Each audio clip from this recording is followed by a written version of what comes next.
Gracias por continuar en sintonía con este su programa Voz Vespertina. Recuerda que estamos en el canal 85 de Claro TV, 85 de Win. Me emocioné. También estamos en Facebook. Sigue, sigue. En YouTube, en Instagram, en Twitter. Perdón, producción, Yo por el chocolate. Yo me voy a producción. beber el chocolate, no se preocupen. Gracias. También puede Yo, visitar nuestro también portal está nuestro informativo. portal, también está todo ahí. Es la emoción que me tiene, porque es una persona que yo tengo cierta admiración, cierto respeto, cierto cariño, y me emociono. Soy como una fan. Y entonces me pude, mira, Así me veo, pudo la así emoción, veo. me El pudo la problema es que tú le emoción. dices eso a todos los invitados. Pero también lo puedes tener a través del canal. Tú sí eres desacreditador. Nos puede encontrar a través del canal, también el teléfono 809-732-8500. Ahora sí, haz los honores. Tenemos el honor de contar con nosotros en Voz Vespertina con una persona que admiro bastante y que conozco desde que yo era un niño. El secretario de Asuntos Económicos y miembro del Comité Central del Partido de la Liberación Dominicana, un economista brillante. Bienvenido a Voz Vespertina. No, muchísimas Sí. gracias a ustedes. La verdad que me he reído muchísimo fuera de cámara Es y verdad. también en cámara. Es un programa bastante divertido, ligero y además yo creo que llega. O sea que Ay, que qué llega lindo. Gracias, gracias. Mira, yo me voy a poner Me morada gusta. como No, mi no, no, vestido no. del día de hoy. Producción, No, vamos a hacer que real. se corte Exacto, y lo del suban. invitado. Sí, súbamelo. Esa es la promo que yo quiero ahora. Más nada. Después de ahí yo estoy Olvídense paga. del programa pero entero, usted me dice- súbame ese pedazo ahí.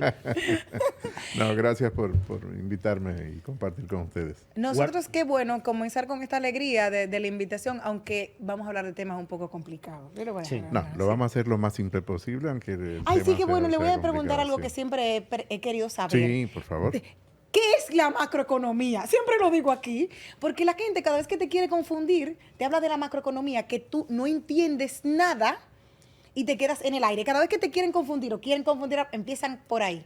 La Bueno, la proyección del macroeconomía. gobierno es que la economía va a crecer No, un 5% la este año. macroeconomía. Y empiezan la por ahí. macroeconomía, Y pero nadie abajo. entiende nada. No entendemos nada. Porque eso es como la forma de...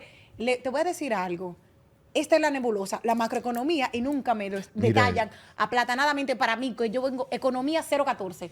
Tuve un Conste. profesor que creo que me marcó una parte de la visión económica y del pensamiento económico que, digamos, que está detrás de muchas de mis afirmaciones o de mis análisis. Se llama Juan Tugores, es un profesor mallorquín, profesor de la Universidad de Barcelona, y cuando le preguntaban estas cosas, en el aula le decía: señores, la economía es sentido común aplicado a rajatabla. Es decir, claro, los economistas que han hecho, y me incluyo, hemos creado un lenguaje sofisticado, pseudocientífico, para dar la sensación de que es un tema complejo, pero la macroeconomía es algo muy simple, es la sumatoria de todas las actividades económicas de una sociedad, y es el análisis de esa sumatoria de actividades. Nada complicado. ¿Viste, Jenny? Sí. Sencillo. Hermoso. Ahora, Pero a mí no me lo habían explicado Una así pregunta nunca. más directa, Guarocuya. En esta situación de crisis económica global, vemos a un gobierno dominicano que detiene hoy un desmonte planificado del subsidio de la tarifa eléctrica. Vemos un gobierno dominicano anunciando 1.500 pesos a 1 millón de familias dominicanas. Vemos un gobierno dominicano con un subsidio generalizado a los combustibles. Vemos un gobierno dominicano donde el Banco Central aumenta la tasa de interés a niveles del 2009, posterior a la crisis económica mundial de aquella vez. ¿Es esto suficiente para enfrentar esta situación actual en República Dominicana? Mira, probablemente no, pero tampoco hay la certeza de que no lo sea. Es decir, no hay una respuesta cerrada, decirte sí, lo que se está haciendo es 100% lo que hay que hacer para evitar el incremento de los precios, o por lo menos la velocidad en que suben los precios. Y si te digo que no, también te hablo mentira. Es decir, digamos que el gobierno va tomando decisiones en el camino correcto. A veces con acierto, otras con no tanto acierto. Y tú hablabas de una tarifa que estaba planificada, su incremento en el marco del pacto eléctrico. Hablaste de que es un gobierno que no dejas muy claro, no lo dijiste ahora, lo dijiste en algún segmento, lo has dicho, de que no está muy claro qué hacen. Un día dice una cosa, luego hace otra. Yo recuerdo que una pregunta que me hicieron, tenía varios meses el gobierno, sobre la valoración del gobierno, y decía que me daba la impresión de que el gobierno estaba como en Alicia en el País de las Maravillas. en el sentido de que Alicia llega a una intersección, todos los que conocen este Sí. cuento que es muy famoso, el de Alicia en el País de las Maravillas, conocerán esta parte del cuento donde Alicia llega a una intersección de camino, hay un cruce de caminos y hay un señor gato y el señor gato habla. Y entonces Alicia le pregunta, señor gato, ¿qué camino debo tomar? Y al señor gato le dice, pues, ¿a dónde quieres ir? Y Alicia le dice, pues no lo sé, pues da igual el camino que tomes. Exactamente. Es decir, a veces no se sabe porque da igual el camino que tomen porque es un gobierno que no tenía una planificación desde la oposición para estar en el gobierno. Y por lo tanto, parte de los problemas que se han agudizado en la República Dominicana se debe, una parte, primero a la inexperiencia y segundo por no tener claro cuál iba a ser el camino a seguir a futuro en el momento en que estuviesen gobernando. Por lo tanto, es un gobierno que carece de una visión clara de hacia dónde quiere ir. Por lo tanto, da igual el camino que tome. Ahora, eso sí tiene un costo importante. Cuando da igual el camino que tomes, es un costo adicional para la gente más pobre, para los que menos tienen. Y en el caso de República Dominicana, para la clase media también, porque es una clase media muy frágil. En realidad, metodológicamente, pocas veces cuando hacemos estudios empíricos hablamos de clase media, hablamos de grupos de ingresos medios, porque en República Dominicana la clase media es muy frágil. Tú tienes un empleo, logras mejorar la calidad de vida, probablemente vas a un colegio privado de pago a los niños, y luego, ¿qué ocurre? Pierdes el empleo y automáticamente te fragilizas y vuelve a una situación probablemente peor que la que ya tenías. Y eso hace que nuestra clase media sea muy frágil. Por eso es un tema que hay que prestarle mucha atención. Hace 5 días hablábamos de una preocupación de la población, y es que nosotros, usted sabe que cerramos los ojos y soñamos con pollo. O sea, arroz, habichuela y pollo es lo que come el dominicano. Sin embargo, hemos visto un incremento en los últimos meses importante en la carne de todos los dominicanos, porque es lo primero que tú piensas. Y hablaban de que son 600,000 libras que utilizamos, 600,000 pollos diariamente es lo que consume República Dominicana, y hablaban de que iban a traer 2 millones de pollos para acá. Estos son medidas paliativas para poder bajar el precio que tiene el pollo actualmente, pero no nos va a salir más la sal que el chivo y no vamos a afectar a los productores nacionales. Esas son mis preguntas, porque también vienen con huevos. Sí, vuelvo y doy un paso atrás. Por favor. Es decir, si el gobierno hubiese tenido, el equipo que está en el gobierno, una visión clara de hacia dónde tenía que ir, probablemente no hubiésemos tenido la situación de constreñimiento en el sector agropecuario, porque no hubiese despedido técnicos muy calificados del sector, muchos ni siquiera miembros del Partido de la Liberación Dominicana, simplemente técnicos, que además costó a la sociedad y al Estado formarlos, y nos hubiésemos evitado muchos dolores de cabeza. El caso Como de la la fiebre peste porcina el africana. caso de la peste porcina africana probablemente es uno de los principales indicadores, pero asimismo en la producción de rubros agrícolas que son fundamentales para la alimentación diaria de los dominicanos y de las dominicanas. Eso incluye, por supuesto, el pollo, por eso hablo de la agropecuaria. El Partido de la Liberación Dominicana se opuso al arancel cero porque entendía que, y entiende, que eso iba a afectar al aparato productivo. Sí, sé que tengo que mirar a la cámara, pero tengo la tentación de mirar a ustedes dos, entonces me río. Fíjate que el Partido de la Liberación Dominicana se opuso al arancel cero porque entiende que esto iba a afectar, y lo sigue entendiendo, al aparato productivo agropecuario nacional. Esto no se va a ver en el periodo inmediato, sino en el periodo siguiente en la producción, y por lo tanto esto iba a afectar a la capacidad que tiene el país de tener sostenibilidad o seguridad alimentaria en el futuro. Este es el tipo de políticas que no debieron de haberse tomado, ni deberían de tomarse. ¿Cuál es el impacto que ha tenido? Han bajado los precios de esos alimentos, ¿no? El Partido de la Liberación Dominicana había dicho, no iban a bajar, porque la inflación es global y está afectando prácticamente a todas las economías. Por lo tanto, y hay países que están parando las exportaciones. íbamos a comprar productos caros. Sí, claro, y países que están limitando las exportaciones para poder alimentar su propia sociedad.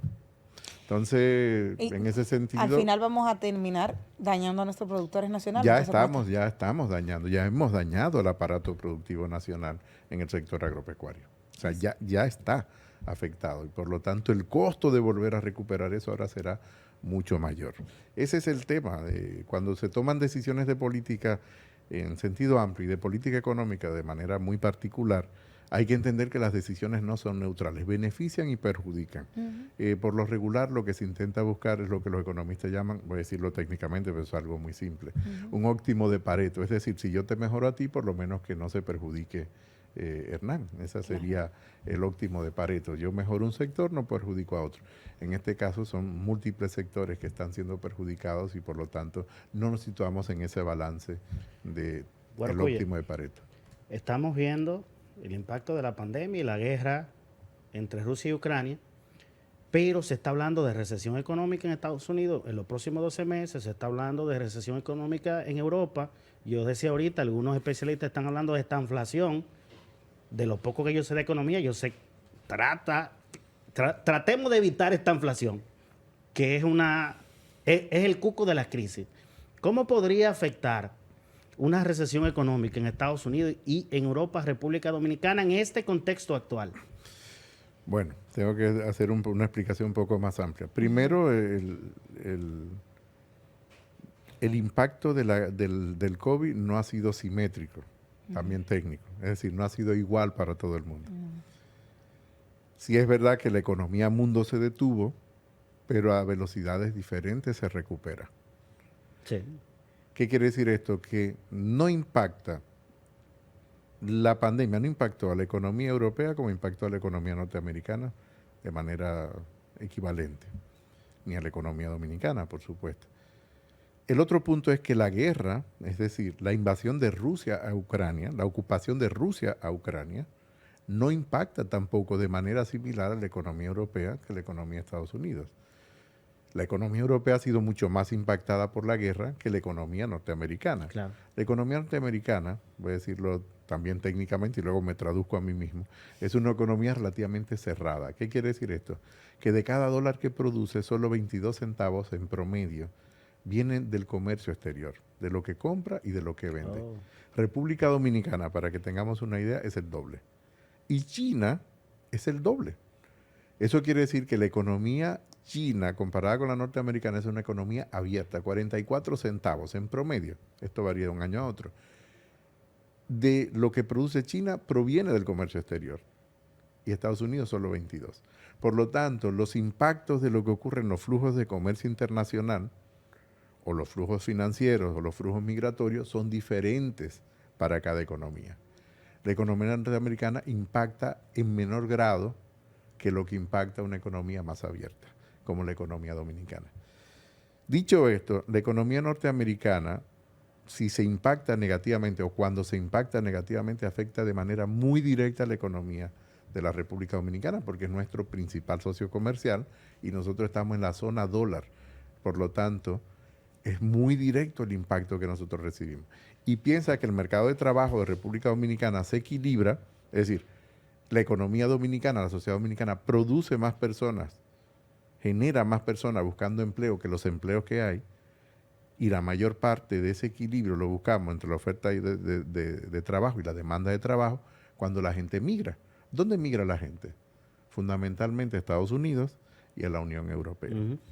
Entonces, si la economía norteamericana tose, a la nuestra nos da tuberculosis. Prácticamente, no, tuberculosis. Lo Más que COVID, ahorita. es tuberculosis. Lo Que dije nos da. así. Claro, literalmente. Entonces la economía europea y la nuestra están menos vinculadas que lo que es la economía norteamericana y la economía de República Dominicana. Luego, la economía europea, el impacto de la guerra, decía, es mayor que en la economía de Estados Unidos. Fíjate que en la economía europea genera desempleo y en la economía norteamericana todavía están tratando, con medidas de política monetaria, intentar generar desempleo. Esto parece ilógico, ¿no? Es verdad que yo te decía que era sentido común aplicado a rajatabla, como decía el profesor Tugores, pero lo que intentan los norteamericanos cuando suben la tasa de interés, la Reserva Federal, todavía el Banco Central Europeo no lo ha hecho, se espera que este mes, finales de este mes, primeros de agosto, los bancos centrales a veces no anticipan cuando van a tomar decisiones de este tipo. Si bien la Reserva Federal ha tomado decisiones de incremento de la tasa de política monetaria, todavía el Banco Central Europeo no lo ha hecho. ¿Por qué? Porque los impactos no son exactamente iguales. Y hay que entender además que la economía norteamericana es mucho más homogénea, más flexible que la economía europea. La economía europea son países que siguen teniendo soberanía entre sí en política exterior, Sí, en es cierto. defensa, en política fiscal. La economía norteamericana, no, los estados son más o menos simétricos Sí. y es más flexible el movimiento de personas entre un estado y otro. Estoy pensando en los trabajos, tú que hablaste del profesor Sala y Martín, de Xavier Sala y Martín. Los trabajos de Xavier Sala y Martín con Robert Barro, precisamente, otro gran economista norteamericano, Xavier Sala y Martín es catalán, pero tienen trabajos en conjunto desde la Universidad de Columbia, publicado en su etapa de investigador en Columbia, demuestran precisamente que esa gran diferencia en el funcionamiento de la economía europea con relación a la norteamericana genera la necesidad de políticas diferentes en ambas economías. Es decir, en conclusión, lo que pasa en Estados Unidos nos debe preocupar mucho más que lo que ocurre en la Unión Europea desde el punto de vista de los impactos económicos. En el caso actualmente de los combustibles, que me preocupan. No me dejen hablar tanto, ¿eh? Córtenme, No, córtenme. no, en el caso de los combustibles. Sí. ¿Qué podemos hacer? Porque ¿cómo nos va a afectar esto en el futuro? Porque, ok, están subsidiándolo, dice, ok, 2 semanas se está aguantando ahí, se está aguantando, pero como dice usted, si vamos a aguantar de un lado, vamos a tener que sacar esos recursos del otro. O sea, Siempre. y hemos visto en estos días, para poner un ejemplo, que había una feria de vehículos que decían aprovecha y estaban como al 14 y al 17 y estaban comparando hace 2 años de cómo estaban al 3 al 4. Sí, el propio gobierno decía de 32 mil millones que ha dado en subsidios en lo que va de año, 25 mil, poco más de 25 mil han ido a los combustibles. Aquí la pregunta del que tiene que definir las políticas, y también tú lo citabas en un segmento anterior, es si los subsidios deberían de ser focalizados o no. Desde el punto de vista del Partido de la Liberación Dominicana es que los subsidios deberían de ser más focalizados. Fíjate que no es lo mismo subsidiar el combustible que va a la producción agropecuaria o que va al transporte al que va al consumo para personas con mayor nivel de ingreso. Tenemos que preocuparnos por las personas que tienen menor nivel de ingreso o las clases más medias y menos por los grupos que tienen mayor nivel de ingreso, es decir, por los más ricos en términos relativos de la sociedad. Porque esto daría mucho mayor margen de tiempo frente a una situación fiscal constreñida, restrictiva que tiene el gobierno, que tiene que compensarla con endeudamiento y endeudamiento acelerado. Entonces, esto le daría mucho más margen de tiempo para que la economía global comience a buscar un nuevo equilibrio. Ese es el punto, ¿no? Y en el caso de las personas como yo, que estamos empezando a trabajar, como Hernán también, que somos profesionales independientes, que queremos una casa, que queremos un vehículo y que estamos, ¿es el peor momento para meternos en Claro. préstamos o no? Bueno, aparte de todo, pero lo que busca háblenos la de política monetaria es precisamente disminuir el consumo. Es decir, el objetivo de la Que política todo el monetaria mundo venda menos. es que claro, es que la actividad económica en sentido general baje y por lo tanto también baje el nivel de empleo. La política monetaria del Banco Central es correcta. Y Sí. así como te decía, hay decisiones del gobierno que son correctas. Mira, la decisión que ha tomado hoy el gobierno probablemente es que no debió haberla tomado, pero la tomó. Bien, la tomó, no debió haberla tomado porque ya estábamos en medio de un proceso Claro. de inflacionario. Eso debió de haberse pospuesto, los reajustes de tarifa, y así como subsidiar los combustibles, necesariamente tener que seguir subsidiando la industria eléctrica. Es verdad que el gobierno ya subsidia anualmente con más de $1.000 millones la industria eléctrica, porque no solo se subsidia para el gasto, digamos, de funcionamiento de las plantas eléctricas y la diferencia tarifaria entre lo que se cobra y lo que efectivamente cuesta, sino también para la inversión en la industria eléctrica. Porque el gobierno sigue haciendo grandes inversiones en infraestructura de redes, y mantenimiento de plantas, por lo tanto, traspasan los $1.000 millones. Ahora era un momento para tomar una decisión previo al incremento de la tarifa y decir, oye, la situación es como ha dicho el propio presidente, es una situación especial. Pero creo que es que ni siquiera debieron de haber llegado al incremento de la tarifa. De hecho, el Partido de la Liberación Dominicana lo ha dicho. Lo habíamos dicho, a mí me tocó hacerlo como vocero, decir que había que tener cuidado, que si bien es cierto, nosotros habíamos apoyado la firma del pacto eléctrico, pero que eso no implicaba que las circunstancias habían cambiado y por lo tanto había que repensar muchas de las decisiones que se habían tomado, tomando como referencia el pacto Y eléctrico. eso que el presidente decía que había gente hablando, pero que no le daban alternativas. Él siempre dice esto, él dice, no me dan alternativas, pero yo he visto declaraciones suyas, declaraciones de Juan Ariel Jiménez, declaraciones de otros economistas dando No, mira, recomendaciones. desde el primer día. Desde el primer día. El primer día. A unos Fíjate, niveles que tú dirías, caramba, pero están asesorando de manera gratuita al gobierno. Bueno, déjame decirte Es que que esto, al y final nos voy va a mal a cometer una todos. infidencia al interior del partido. Generamos una discusión de si era conveniente hacer sugerencias o no, porque bueno, le estábamos dando ideas al gobierno. Yo y Juan Ariel también éramos partidarios, y Luis Reyes, de que sí, de que nosotros teníamos que hacer críticas constructivas, pero con propuestas al mismo tiempo. Había otro sector del partido que entendía que no, que ellos que resolvieran los problemas, porque a ellos que les toca gobernar, ¿no? A fin de cuentas. Pero al final, Que si les podemos va hacer mal, nos va sugerencias, mal ¿no? a todos los dominicanos. Bueno, yo parto de esa premisa, de ese supuesto, porque, Claro.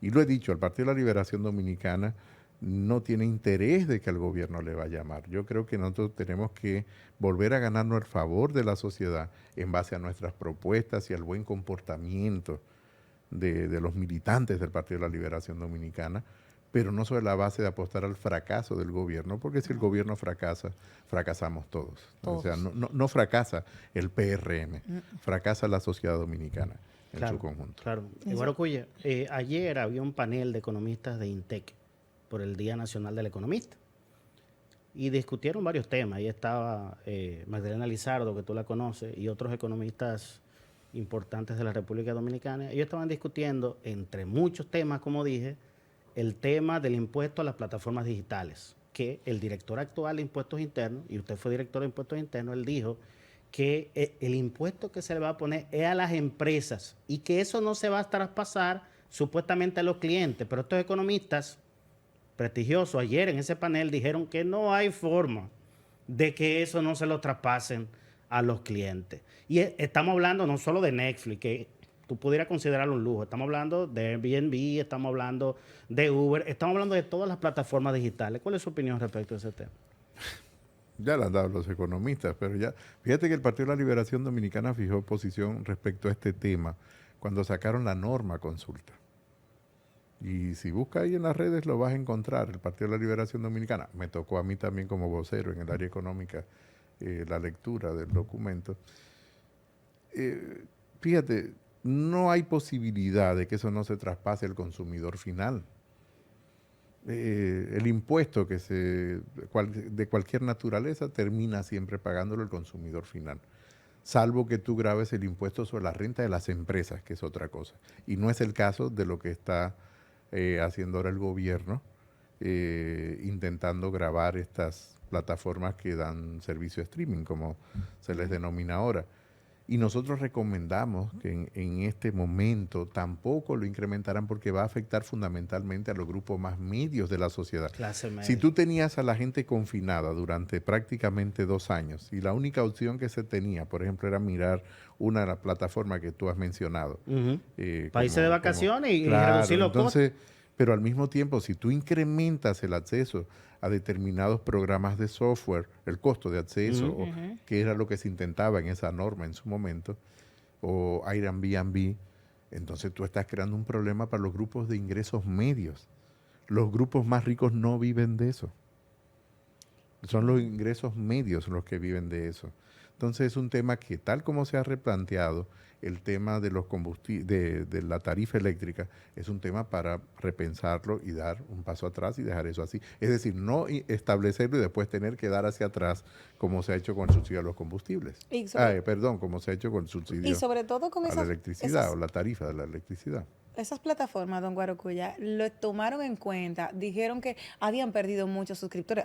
Hoy salía, mira que Netflix ha perdido más de 1 millón de suscriptores que se iban a poner conjuntamente con Microsoft, pero que ellos se están tomando en cuenta. Si ellos ponen en comparación año 2020, todos estábamos encerrados, o sea, se dispararon las compras porque usted tenía que salir de pero tu no solo casa. eso, hay una competencia agresiva de plataformas como Netflix. Claro. No, el año 2020 no es un año para comparar en nada. Exacto. Primero porque el consumo de plataformas subió. Claro. En el 2020 por las condiciones particulares, claro, y las compras electrónicas.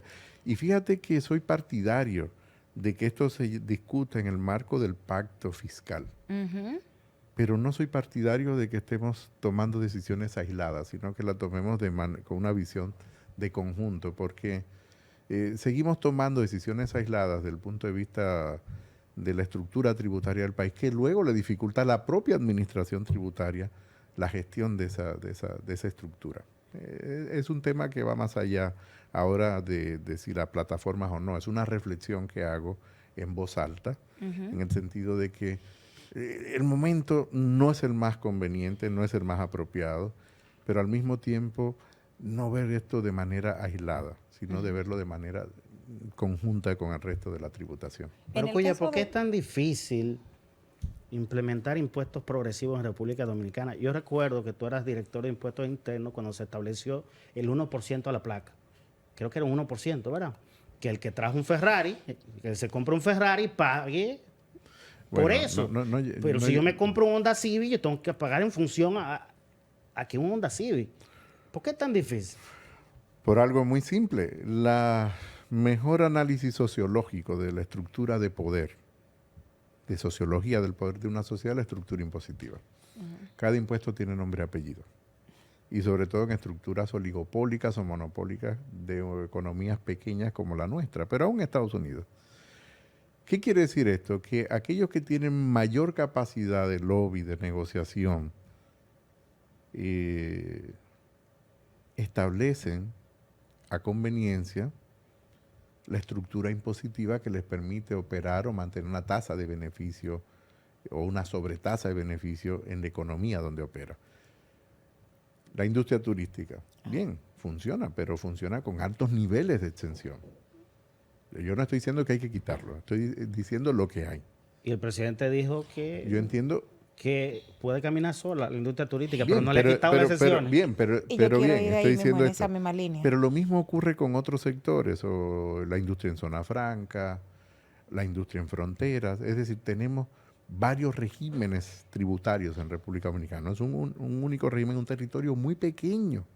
Por eso hay que establecer una reflexión sobre esto. Ahora, ¿qué te explica que eso no se haga? La estructura de poder de la sociedad. Quienes más poder tienen de hacer lobby son los que mayor capacidad tienen de imponer su visión al interior de una discusión sobre temas tributarios. Por eso los partidos políticos, y aquí viene un tema que nos conecta a otro, el tema comienza por la financiación de los partidos políticos y la financiación de las candidaturas. Claro. Entonces tenemos incentivos totalmente perversos en la sociedad. Es una sociedad que está montada sobre un sistema de incentivos perversos. Absolutamente perversos. Si tú necesitas para ser diputado recaudar del que luego tú tienes que regular, ¿cómo luego lo vas a regular? Es complicado. Usted me recordó a Richard Toller y arquitecturas de las decisiones. Pero claro, es que eso está relacionado directamente con la toma de decisiones. Entonces, intentamos aislar ese efecto con la financiación pública de los partidos políticos, pero no hemos sido capaces de establecer mecanismos claros dentro de esa financiación pública, y además es insuficiente. Y además no transparentamos la financiación privada, ni hay topes a la financiación privada que se puedan hacer cumplir. No es que no se cumpla, es que se puedan hacer cumplir. Claro. Entonces fíjate que un candidato o candidata que comience diciendo que va a modificar esto, ¿dónde va a conseguir financiamiento? Los más pobres no lo pueden financiar. Exactamente. Las clases medias pueden dar algún aporte, pero al final vas a ir donde van todos. Entonces tú te das cuenta que hay grupos económicos que entonces financian prácticamente a todos los partidos. Y ya es indistinto quien gane unas elecciones. Todo el comportamiento es más o menos similar. Claro, todo el mundo le debe. Entonces hay un problema estructural en nuestra sociedad de cómo está funcionando. Y eso está perpetuando la desigualdad en la República Dominicana y la pobreza y la marginalidad. Es un tema muy serio. Lo que estoy hablando es de la propia estructura de la sociedad. Del sistema. Claro, del propio sistema. Don Guargulla, vamos a tener que inventarlo de nuevo. No queremos cerrar. Cuantas veces quieran, por favor. No queremos cerrar sin algo que me preocupa bastante. Y es que en enero se hizo Fitur y se hablaron de las inversiones grandes que vienen para República Dominicana, sobre todo en la parte sur, que era dinamizar el sur, que vienen esas inversiones, que se habló con Fitur, qué chulo. Saliendo de Fitur, de viernes, el lunes habla Estados Unidos de que República Dominicana tenía alerta 2, porque no habíamos tenido un buen manejo en el COVID y la inseguridad que se vive. Subíamos a esa categoría 2 de alerta. Luego de ahí, hace poco, volvimos a estar en eso y creo que incluso incrementamos, que hoy hablaron de la inseguridad. Otra vez volvieron a recalcar unos meses después la inseguridad. Hoy sale otro informe sobre la trata, que no tenemos un buen, aquí que no sabemos cómo lo que trata de personas, el tratamiento que se le da a estos casos. Y también se habla también de que somos un país de todo el oeste con mayor cantidad de apátridas en República Dominicana. Todo esto tiene una repercusión importante a nivel económico y a nivel turístico para República Dominicana. Sí lo tiene. Quiere decir, que, fíjate que el turismo es muy sensible a las malas noticias. Si tienes malas noticias, si tienes mala prensa, si tienes mala imagen, si tienes problemas de seguridad, si tienes problemas de transporte, de comunicación, todo eso afecta el turismo y hace que la economía sea muy frágil. Y por lo tanto eso requiere que República Dominicana tenga instituciones diferentes.